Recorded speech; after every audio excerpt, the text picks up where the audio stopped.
Hello student, welcome to my YouTube channel basic class. आज हम class 9 का history इतिहास के चैप्टर 6 का जो है स्वाध्याय समझने वाले हैं, उसके आंसर्स को देखने वाले हैं। तो जिसका नाम है महिला और अन्य कमज़ोर वर्गों का सशक्तिकरण। तो वीडियो को लास्ट तक जरूर देखिएगा, चैनल को सब्सक्राइब करना मत भूलिएगा और ज़्यादा से ज़्यादा शेयर कीजिए ताकि हिंदी मीडियम के और स्टूडेंट्स और टीचर को इनका आंसर आसानी से मिल सके और वो एग्ज़ाम और अदर एग्ज़ाम के लिए प्रिपेयर हो सकें। तो इसके स्वाध्याय के प्रश्नों को हम देखेंगे आज। यहाँ पर स्वाध्याय के कुछ प्रश्न हैं, यहाँ पर प्रश्नों के उत्तर हैं, तो देख लीजिए। यहाँ पर वीडियो को लास्ट तक जरूर मेरा रिक्वेस्ट है देखिए। और यहाँ पर पहला प्रश्न दिया है कि विकल्प में से सही विकल्प चुनकर लिखना है। सन 1992 में शराब पान के विरोध में आंदोलन प्रारंभ हुआ। कहाँ प्रारंभ हुआ था? तो इसका आंसर आंध्र प्रदेश है, स्क्रीन पर दिख रहा है आपको। फिर दूसरा क्या दिया हुआ है कि भारत सरकार ने वर्ष 1975 में अध्यक्षता में महिला आयोग की स्थापना की। तो डॉक्टर फूल रेणु गुहा की अध्यक्षता में भारत सरकार ने डॉक्टर फूल रेणु गुहा की अध्यक्षता में महिला आयोग की स्थापना की गई थी। इसके बाद दूसरा प्रश्न है, निम्नलिखित में से विसंगत जोड़ी पहचानिए। तो पहला सही है, दूसरा सही है, तीसरा भी सही है, चौथा जो है ज्योति महापसेकर महिला आयोग, ये गलत है। ये जो है नहीं रहेगा, इसका आंसर ये गलत है। उसके बाद यह है संकल्पना चित्र बनाइए। यहाँ पर आपको एक चित्र बनाना है, महिला के संदर्भ में क्या क्या कानून है इसका चित्र बनाइए। तो इसका आंसर देख लेते हैं।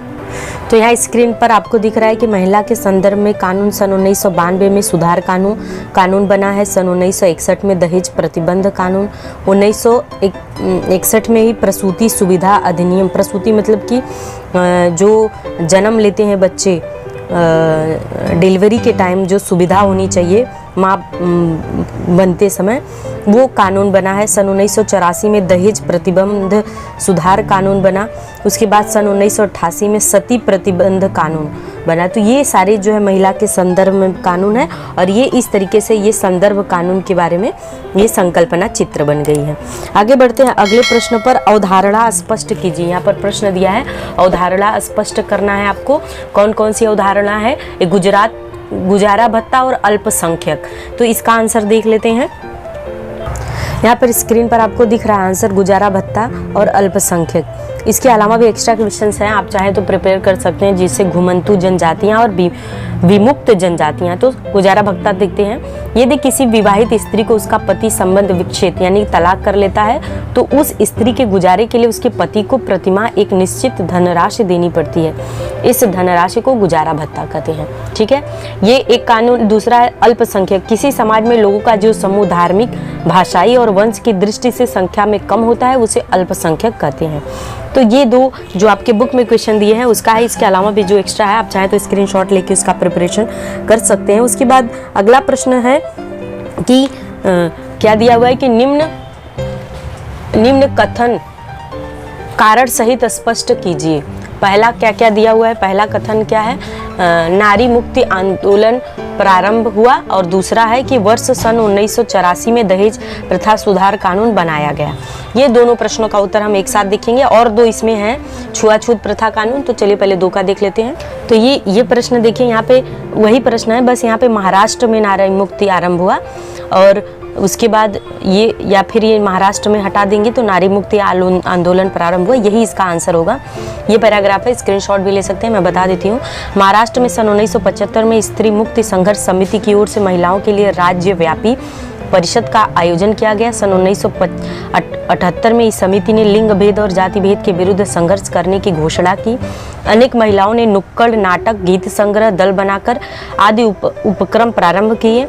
स्त्री अत्याचार विरोधी परिषद का आयोजन किया गया। अनेक दलों और संगठनों ने दहेज, स्त्री भ्रूण हत्या, पारिवारिक अत्याचार जैसी समस्याओं पर संघर्ष किया। महिलाओं की समस्याओं पर संशोधनात्मक कार्य प्रारंभ हुए।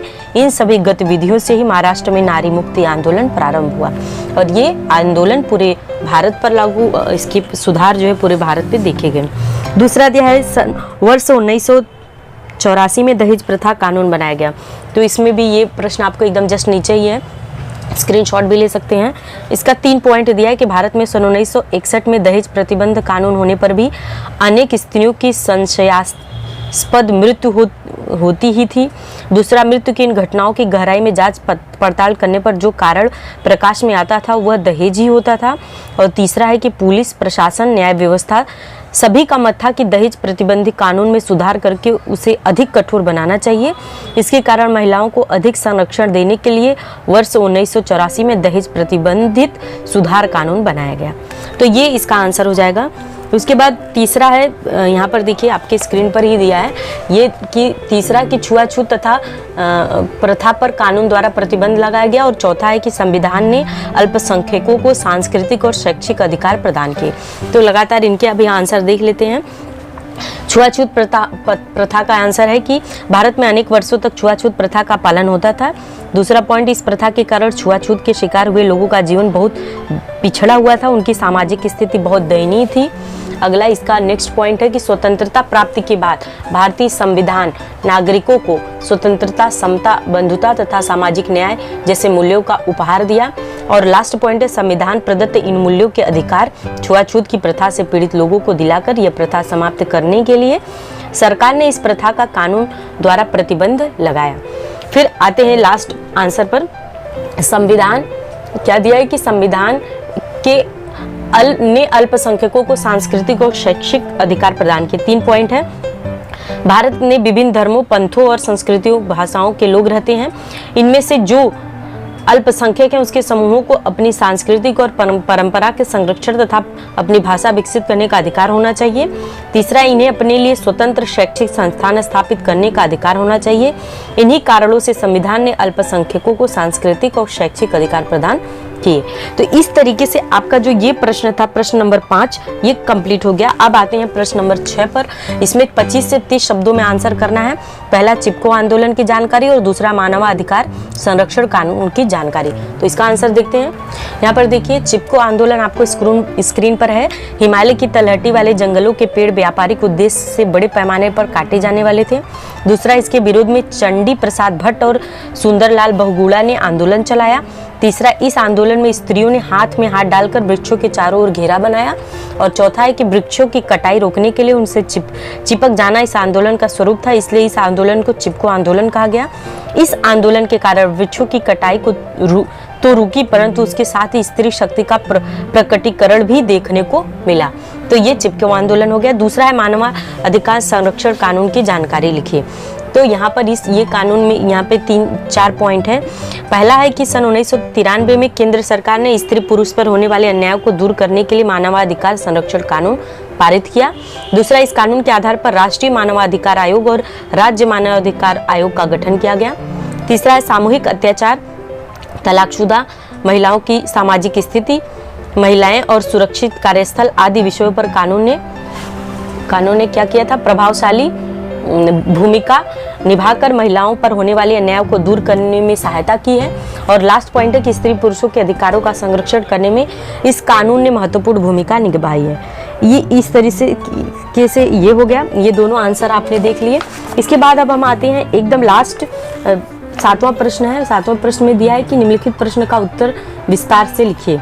महिलाओं की एकत्रित शक्ति विभिन्न क्षेत्रों में सुधार लाने वाले परिवर्तन का निर्माण कर सकती हैं। इस कथन को विविध उदाहरणों द्वारा स्पष्ट कीजिए। तो इसका आंसर है, तो इसका आंसर आप स्क्रीन पर देख पा रहे हैं, स्क्रीनशॉट भी ले सकते हैं। इसमें आंसर में क्या दिया हुआ है देख लीजिए पहले।